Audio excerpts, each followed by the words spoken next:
Hello hello family, कैसे हो आप सभी। मैं रूबी आपके अपने यूट्यूब चैनल में आप सभी का ढेर सारा स्वागत करती हूँ। आशा करती हूँ आप लोग बहुत अच्छे होंगे, एकदम मस्त होंगे, स्वस्थ होंगे, मज़े में होंगे। मैं भी आप लोगों की दुआओं से बहुत ही अच्छी हूँ, एकदम मस्त हूँ, स्वस्थ हूँ और मज़े में हूँ।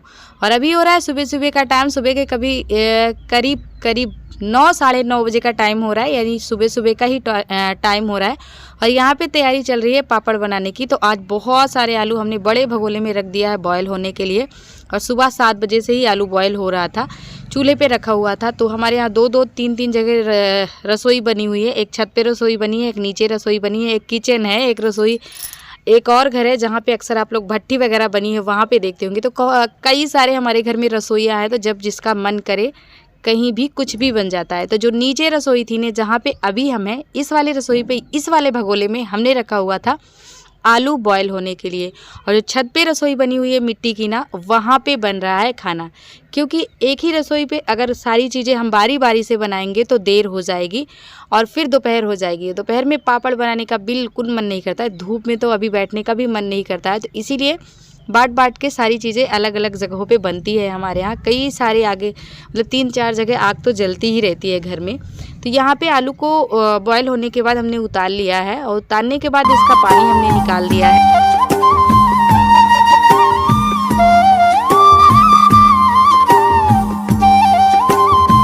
कल था माही का बर्थडे, तो उसका जो बैलून्स वगैरह 2-3 घर में पड़े थे ना, उसी को अभी और अयांश लेके खेल रहे हैं। बच्चे चारों पांचों अभी बहुत छोटे हैं, तो कोई सब आपस में झगड़ा कर रहे हैं। किसी को चाहिए, किसी को फूट गया है उसका दूसरा चाहिए, किसी का उसको लेना है। अयांश और अभी बहुत छोटे हैं, तो ये दोनों अक्सर हर वक्त लड़ते रहते हैं, और मानसी से तो कुछ ज़्यादा ही ये दोनों लड़ते हैं। तो यहाँ पे सिलबट्टा हमने रख दिया है और आलू हम लोग साफ़ कर रहे हैं। मम्मी यहाँ पे लगी हुई है और मैं भी यहाँ पे लगी हुई हूँ। तो मम्मी आलू छीलेगी और मैं आलू को सिलबट्टे पे पीसूँगी। इससे पहले भी बन चुकी है पापड़, पर सब अपना घर में जो बना रहे थे उनका अपना अपना तरीका था, लेकिन मेरा जो तरीका है वो मेरा अपना तरीका है बनाने का। मैं ऐसे अक्सर बनाती हूँ घर में, जिससे पापड़ एकदम स्मूथ बनते हैं और फटते नहीं हैं, बहुत ही चिकने बनते हैं, देखने में बहुत अच्छे लगते हैं। तो वैसा वाला मैं मेरे हिसाब से बनाऊँगी, सिलबट्टे पे पीस करके आप लोगों को दिखाऊंगी कि कैसे मैं क्या कर रही हूँ। यहाँ पे आलू अभी बहुत ही गर्म था, तो बाल्टी में मम्मी को मैंने पानी दे दी है। बाल्टी में डाल डाल के मम्मी छील रही हैं, इससे जल्दी हो जाए। और इसमें ना आलू जब काफ़ी सारे होते हैं तो 2-3 लोग इसमें चाहिए होते हैं। 2 लोग आलू साफ़ करने के लिए और 1 लोग सिलबट्टे पे पीसने के लिए। क्योंकि जब आलू ठंडा हो जाता है तो आप लोग जानते हैं कि मैश करने में बड़ी दिक्कत होती है। आलू एकदम गुलठी गुलठी सी पड़ जाती है, छोटे छोटे रोड़े पड़ जाते हैं जो एकदम चिकने नहीं हो पाते हैं। तो इसलिए आलू गर्म ही रहे और गर्मा गर्म हम सिलबट्टे पे उसको घिसते जाएँ और 2 लोग साफ़ करने में लग जाए तो जल्दी हो जाता है। इससे जो है वो बहुत ही अच्छे पापड़ बनते हैं, सुंदर बनते हैं, देखने में बहुत ही अच्छे लगते हैं। तो मैं इधर सिलबट्टे पे बैठ गई हूँ। पहले मैंने कुछ आलू साफ़ करवा लिए, क्योंकि मम्मी अकेली थी तो टाइम लग जाने वाला था। तो कुछ आलू मैंने साफ़ करके फिर यहाँ पे स्टार्ट किए थे पीसना। तो उधर मम्मी साफ़ करती जाएंगी और इधर हम फटाफट जो है लोढ़े को चलाते जाएंगे। तो सारा आलू इसमें ज़्यादा प्रेशर देना नहीं है। मानती हूँ कि थोड़ा सा मेहनत है इसमें, थोड़ा सा मेहनत है। वैसे भी जब हम कद्दूकस करते हैं तो उसके लिए हमें कद्दूकस चाहिए होता है, या फिर लोटा वगैरह से प्रेशर दे के इसको मैश करते हैं, या फिर मैसर से मैश करते हैं। उसमें भी मेहनत होती है, पर अलग अलग तरीका होता है, जिसको जो ईजी लगे। मुझे यही ईजी लगता है, इसमें अच्छे से पापड़ भी बहुत चिकने बनते हैं। तो इसलिए मैं यही वाला टेक्निक मैं हमेशा ट्राई करती हूँ। सिलबट्टे में थोड़ी सी चिकनाहट हो जाती है, हाथ में भी चिकनाहट हो जाती है, जिससे कि पीसने में थोड़ी सी मेहनत ज़्यादा लग जाती है। तो बस आलू काफ़ी सारे हैं और पीसने में काफ़ी टाइम लग गया था। ये देखिए पूरा एक कढ़ाई भर करके आलू पूरा इसका आलू हमने मैश करके रख लिया है। सिंपल से हमने ऐसे मैश किया, इसमें कुछ भी नहीं मिला है दोस्तों, नमक वगैरह कुछ भी नहीं, क्योंकि नमक वगैरह मिलाएंगे ना तो ये गीला पड़ जाएगा। अभी हमें बनाने में टाइम लगेगा। पीस के हमने रख लिया ताकि आलू ठंडा ना हो पाए, और आलू को हम पीस करके रख लें। उसके बाद अभी यहाँ पे बच्चों की लड़ाइयाँ चल रही है, तो कुछ ना कुछ कोई कुछ ना कुछ बोल ही रहा है, कुछ ना कुछ बता ही रहा है। इनकी लड़ाई वगैरह भी बीच बीच में मैं सॉल्व कर रही थी। सिलबट्टे पे काफ़ी सारे आलू लग गए थे, तो उससे मसाला उस पर पीसना बहुत ही मुश्किल हो जाता और देखने में भी बहुत गंदा लग रहा था। इसलिए लगे हाथ मैंने सिलबट्टे को भी साफ़ कर दिया। हाथ से आलू चिकना है ना, तो सिलबट्टे पे हाथ लग ही नहीं रहा था। फिर मैंने माही से बोला 1 बाल्टी तुम पानी लेके आओ, और मानसी से मैंने बोला तुम ब्रश लेके आओ बाथरूम में से, तो इसको हम अच्छे से साफ़ कर देते हैं। ब्रश से साफ़ हो जाता है। मानसी ना थोड़ी सी मतलब इतनी नटखट है, थोड़ी सी क्या बहुत ही नटखट है। पूरा दिन वो तंग करती रहती है, उसकी बातें ऐसी है ना, सबको परेशान करती रहती है और उतना ही हंसाती है। मतलब इसका स्वभाव बहुत ही नटखट है, उतनी ही लड़ाकू है। सब यहाँ मम्मी के यहाँ इसको सब जानते हैं कितनी ये खतरनाक है। क्योंकि यहाँ पे रह के ना कुछ दिनों से, कुछ दिन नहीं दोस्तों, लगभग इनको 2.5 से 3 महीने होने वाले हैं। तो यहाँ पे रह के ना इनके मतलब थोड़ी सी बिगड़ गई हैं। किसी की ना ही बातें सुनती हैं, ना ही कोई काम सुनती हैं। तो बीच बीच में लड़ भी रही हैं। इतना ज़ोर ज़ोर से डांटने पे भी ये लोग नहीं मान रही थी। जैसे तैसे मैं इनको डांट करके समझाई, लेकिन उसके बाद भी ये लोग लड़े जा रही। तो मुझे आ रही थी गुस्सा। मैंने कहा चलो अभी तुम लोगों को समझाती हूँ अच्छे से। मना करने के बाद भी नहीं मानती हूँ, क्योंकि बच्चों को थोड़ा सा डराना चाहिए। और ननिहाल में आके तो बच्चे अक्सर बिगड़ ही जाते हैं। अभी तो थोड़ा शैतानियाँ करता है, पर इसके साथ साथ माही भी शैतानी करने लग जाती है। अभी को चाहिए जो माही के हाथ में खिलौना लेके रखी है, छोटा सा बिल्कुल। उसके बार बार मांगने के बाद भी माही नहीं दे रही थी, तो मैंने उनको एक डंडे जमा के रख दिया है। उसके बाद माही को मारता देखकर अभी और जोर जोर से रोने लगा। पहले ही से ही रो रहा था, अभी भी रोने लगा। सुबह के 10 बजे हैं और आलू पीस गया है। अभी भूख लगी है, खाना नहीं खाया, सिर्फ चाय पिए थे। नहाने के बाद तुरंत भूख लगती है। क्या करोगे आटा? देखो मेरे इतने बड़े बड़े नील हैं। हाँ तो मानसी को है ना खून, तो ये काटेंगी। और मैं जा रही चींटियों को आटा देने के लिए।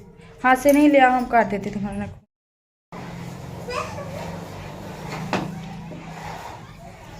इधर सोना हमारी बैठकर एक किनारे आराम से खा रही है दही, नमक और रोटी। सोना का स्वभाव उतना नटखट नहीं है, पर इन तीनों का एकदम ही अलग रहती है। उसके बाद दोस्तों काफ़ी सारे बर्तन इकट्ठे हो गए थे खाना खाने के बाद। फिर मैंने कहा चलो कुछ बर्तन साफ़ कर देते हैं। अभी तो कोई एक घर में किसी ने खाना भी नहीं खाया है। बच्चे इकट्ठे हो गए ना घर में, तो बर्तन बहुत ही ज़्यादा छोटे बच्चे होते थे। जितना भी घर का बर्तन होता है पूरा गंदा करके, और कहीं ना कहीं एक एक चीज़ें पूरे घर में फैलाए रहते हैं। तो वो सारे मैंने इकट्ठे किए और उसके बाद थोड़े से बर्तन मैंने साफ़ कर लिए थे। अभी नहाया नहीं है तो उसको मुझे नहलाना है। हालांकि इसको भी सर्दी हो गई थी, आयांश को भी सर्दी, सबको सर्दी जुकाम चल रही है घर में। तो बस अभी को मैं हाथ पैर धुलाऊंगी और उसके कपड़े वगैरह चेंज करवाऊंगी, क्योंकि सर्दी हो गई है तो मैं इसे नहलाऊंगी नहीं, वरना ये और ही ज़्यादा बीमार पड़ जाएगा। उसके बाद अभी को तैयार करवाने के बाद दोस्तों नीचे सबकी अपनी अपनी कुछ ना कुछ कोई कर ही रहा था। मेरे पास कोई काम यहाँ रहता नहीं है, तो बस पापड़, आलू पिस ही गया था, पापड़ बनाना था। तो मैंने कहा क्यों ना मैं छत पे लेके चल के बना रही हूँ। जब भी लोगों को टाइम मिल जाएगा तो ये लोग आराम से आते रहेंगे। और जब माँ जाती है जिधर, तो उधर उधर बच्चे भी पीछे पीछे आ ही जाते हैं। मैं यहाँ पे आई तो मेरी पूरी फैमिली पीछे पीछे मेरे आ ही गई। अभी देखिए अभी है ना, मानसी है ना, उसके बाद नैन्सी और माही अभी रह गए हैं, वो भी आज आने वाले हैं। तो यहाँ पे जो आलू हमने पीस के रखा था दोस्तों ना, अब हम इसमें मिलाएंगे नमक और जीरा, कलौंजी और पिसी हुई या फिर कुटी हुई, इसमें लाल मिर्च ज़्यादा अच्छी लगती है, देखने में भी अच्छी लगती है और थोड़ी सी चटपटी भी हो जाती है। और ये वाला जो पापड़ है ना दोस्तों, हमारे यहाँ बहुत ही पसंद किया जाता है। आज ये वाला पापड़ बन रहा है। अभी 2 दिन मैंने कल बताए थे ना आप सभी को, अभी 2 दिन ये पापड़ और बनेंगे। तो एक दिन आज हो गया और एक दिन कल का हो गया। फिर कल के बाद हम लोग कुछ अलग पापड़ ट्राई करेंगे और दिखाएंगे भी। जो पहले से हम लोग बनाते हैं चावल का, सूजी का, बेसन का, ये हम आपको दिखाएंगे। ये देखिए, उसके बाद हमारी पूरी पलटन यहाँ पे आ चुकी है। और जितना पूरा आलू हमने मैश करके रखा है ना दोस्तों, इसमें हम पूरे में नमक नहीं मिलाएंगे, क्योंकि कभी कभी गीला हो जाता है। देखिए आलू के हिसाब से होता है। कुछ आलू, सारे आलू के जो वैरायटी है ना, सब अलग अलग होती है। तो कुछ आलू जो बहुत जल्दी बहने लगते हैं नमक पाने से, कुछ आलू ऐसे नहीं होते हैं, कुछ जमे के जमे रह जाते हैं नमक मिलाने के बाद भी। तो यहाँ पे सारे पापड़ फटाफट से बन गए हैं। और धूप इतनी हो गई थी कि बस मन कर रहा था जल्दी जल्दी से सारे पापड़ बन जाए और अब हम नीचे निकल चले। तो पूरी इतनी लंबी साड़ी मम्मी की है, वहाँ से यहाँ तक पूरी साड़ी भर गई है। और उसके बाद जैसे जैसे मैं पीछे खिसक रही थी ना, वैसे वैसे बच्चे भी मेरे पीछे पीछे खिसक ही रहे थे। इनको भी मतलब ये भी बोर हो गए थे बना बना के। अंजू नीचे किसी काम में व्यस्त है, तो इसलिए इन दोनों को मैंने पकड़ के यहाँ पे बिठा लिया था। और ये देखिए दोस्तों, फाइनली पूरा इस तरह से पापड़, चलिए मैं पूरा दिखाती हूँ। ये देखिए इतनी लंबी साड़ी है ना। थोड़ा सा शुरुआत में ना हमने दूर दूर पापड़ को फैला दिए थे, क्योंकि चकले से दाबने में ना थोड़ी सी जगह चाहिए होती है। अगर हम पास पास दाबेंगे तो एक दूसरे में चिपक जाएंगी। ये कल का पापड़ बनाया हुआ है। उसके बाद अभी हो रहा था दोपहर का टाइम, हम यहाँ पे बोरियों से सूत निकाल रहे थे रस्सी बनाने के लिए। गांव में सबको इस तरह की रस्सियों की ज़रूरत होती है, तो सबको पता होगा कि इस तरह से सूत निकालते हैं बोरी से, फिर जाके कहीं रस्सी बनती है। और हाँ दोस्तों, आप सभी हमारे चैनल को सब्सक्राइब कीजिए। जो नए भाई बहन आ रहे हैं हमारे चैनल पे, वो सभी प्लीज़ आप सभी अपना ढेर सारा सपोर्ट दीजिए, चैनल को सब्सक्राइब कीजिए। दोस्तों सब्सक्राइब करना बिल्कुल फ्री है, आप लोगों को सब्सक्राइब करने से कुछ भी नहीं जाता है, बस हमारी यूट्यूब की फैमिली बढ़ती है तो हमें खुशी मिलती है।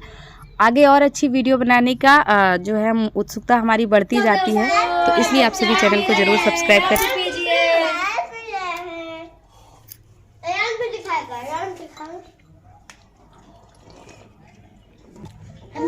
चाय खा रहे हैं। हाँ उल्टा बोल, मजा आई। रोटी के साथ चाय खा रहे हैं। हम सूखी चाय पी रहे हैं। सूखी चाय पी रहे हैं। हम चाय के साथ रोटी पी रहे हैं।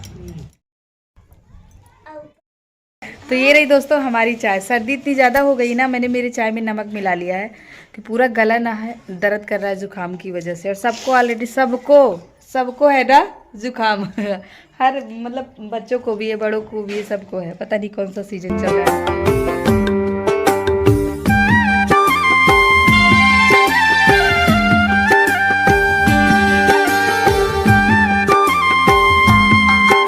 तो दोस्तों हम सारे लोग यहाँ पे बैठ के चाय पी ही रहे थे कि इतने में सबको नमकीन की याद आ गई। नमकीन तो घर में था नहीं, तो अचानक से ये हुआ कि चलो बेसन मंगाते और सेव बनाते, फिर चाय का आनंद उठाते हैं।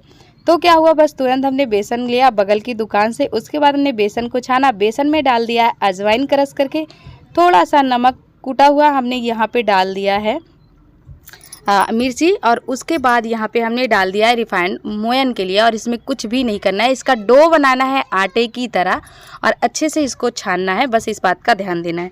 बस अच्छे से हमने छान लिया और छानने के बाद बस सारी चीज़ों को आपस में मिक्स करना है। और बस अंजू इसका डो बना रही है, मैं यहाँ पे वीडियो रिकॉर्ड कर रही हूँ आप लोगों को दिखाने के लिए। बस थोड़ा थोड़ा सा इसमें पानी डाल के डो बनाना है, जिस तरह से हम आटे का डो बनाते हैं ना रोटी बनाने के लिए, उससे भी टाइट इसका डो होना चाहिए। तो बस इसका डो हम बनाते हैं और फटाफट से बनाएंगे सेव, फिर हम सेव खाएंगे, मतलब चाय के साथ हम सेव का मज़ा लेंगे। ये नाश्ते के लिए बना सकते हैं और ये इसको एक बार बना लो ना दोस्तों तो महीने भर बना के हम इसको रख सकते हैं, क्योंकि जो मार्केट से हम ले आके खाते हैं ना वो सालों पुराना होता है। घर में बना के हम कम से कम महीनों तो रख ही सकते हैं। बस इस तरह से डो लगा के हमने थोड़ा सा डो को रेस्ट करने के लिए रख दिया है किचन में ढक करके। और उसके बाद यहाँ पे भाई इधर मुझे बाहर बुला रहा था, क्योंकि यहाँ पे थोड़ा सा मुझे काम था, कैंटीन वगैरह से कुछ मैंने सामान मंगवाए थे, तो उसी को चेक करने के लिए मुझे बुलाया गया था। बस यहाँ पे मैं चेक कर रही थी कि सामान वही है या फिर कोई और है। तो इधर हमने रेस्ट करने के लिए छोड़ दिया था बेसन को। उसके बाद कढ़ाई में डाल दिया गया रिफाइंड ऑयल और बस हम चेक कर रहे थे यहाँ पे थोड़ा सा डो लेके हम चेक कर रहे थे यहाँ पे कि ऑयल हमारा हो गया है कि नहीं। एक बार हाई फ्लेम पे पूरे तेल को पका लेना है, फिर उसके बाद बिल्कुल स्लो कर देना है। स्लो करने के कुछ देर बाद ही हमें इसको बनाना है। इसको बनाने के लिए ना दोस्तों मशीन भी आते हैं, लेकिन हमारे पास मशीन वगैरह थे नहीं, तो हमने अपना घर का तरीका, ये देखिए ये अद्दू देखिए मैं क्या बोल रही हूँ, ये कद्दूकस करने वाला अदरक है, अदरक कद्दूकस करने वाला है, जिसको हम चाय बनाते टाइम कद्दूकस करते हैं ना, वही था। वैसे जो बड़ा कद्दूकस आता है जिससे हम आलू वगैरह क्रश करते हैं, गाजर वगैरह, वो भी आता है, तो वो थोड़े से मोटे हो जाते हैं, लेकिन इससे बारीक बनते हैं तो देखने में अच्छे लगते हैं। लेकिन इस बार अंजू ने बनाए थे तो थोड़ा ठीक से नहीं बन पाया था, तो दूसरी बार मैं यहाँ पे ट्राई कर रही थी कि मुझसे कैसे बन रहा है। वैसे इस वाले कद्दूकस में मैंने पहली बार ही ट्राई किया है। थाली को मैंने पलट दिया और पलट करके उसी के ऊपर इस तरह से मैंने इसको सेव को झाड़ लिया है। और थाली पलटते ही मैं फटाफट से बनाने लगी, क्योंकि तेल गरम था। थाली के ऊपर मैंने आटा का छिड़काव करना भूल गई थी, जिससे निकालने में थोड़ी सी दिक्कत हुई। मतलब दिक्कत तो नहीं होती है निकालने में, लेकिन डर लगता है कि कढ़ाई में जाके कहीं अचानक से ना गिर जाए और कढ़ाई का तेल हमारे ऊपर ना आ जाए। तो ऐसा हाल है दोस्तों। सुबह इतने सारे पापड़ बनाए और पापड़ बनाने के बाद पापड़ तो सूख ही गया, उसको हमने पलट भी दिया। और वो पापड़ कुछ हम ससुराल भी ले जाएंगे हमारे जब घर जाने लगेंगे, तो इसलिए हम लोग बनाने में लगे हैं। और ये तो अभी ही ख़त्म हो जाना है। बस ये पूरी इतना बड़ा हमारा यहाँ का परिवार है ना कि सबको एक एक मुट्ठी भी ठीक से नहीं आएगा। 250 ग्राम हमने तुरंत बेसन मंगवाए थे और कुछ थोड़े से बेसन हमारे घर में पड़े थे। उसके बाद ये देखिए सब बच्चों ने भी खाए, हमने भी खाए और एकदम सॉफ्ट बना था। यहाँ पे एक दिक्कत यही होती है दोस्तों, जैसे कोई चीज़ बन रहा है ना, बस सब ले के अपनी मर्जी से खाए जा रहे हैं। मैं पूरा दिखा ही नहीं पाती, हम बनाने में ही लगे रह जाते हैं, चीज़ें खत्म हो जाती हैं। हमारी ये वीडियो आप लोग कमेंट बॉक्स में कमेंट करके बताइएगा। और जो भाई बहन चैनल पे नए हैं आप सभी प्लीज़ चैनल को सब्सक्राइब कीजिए, अपना ढेर सारा सपोर्ट दीजिए। और अभी दोस्तों मैं थोड़ा सा आराम कर रही थी, इसलिए मुझे सोई सी लग रही हूँ, पर अब जा रही हूँ वीडियो अपलोड करने के लिए, आप लोगों तक पहुँचानी है वीडियो। मैंने सोचा ये वाला वीडियो ऐड कर देते हैं, तब वीडियो की एडिटिंग करते हैं, फिर अपलोडिंग कर देंगे। चलिए दोस्तों, हंसते रहिए, मुस्कुराते रहिए। आज का सफ़र यहीं तक का था। बाय बाय दोस्तों।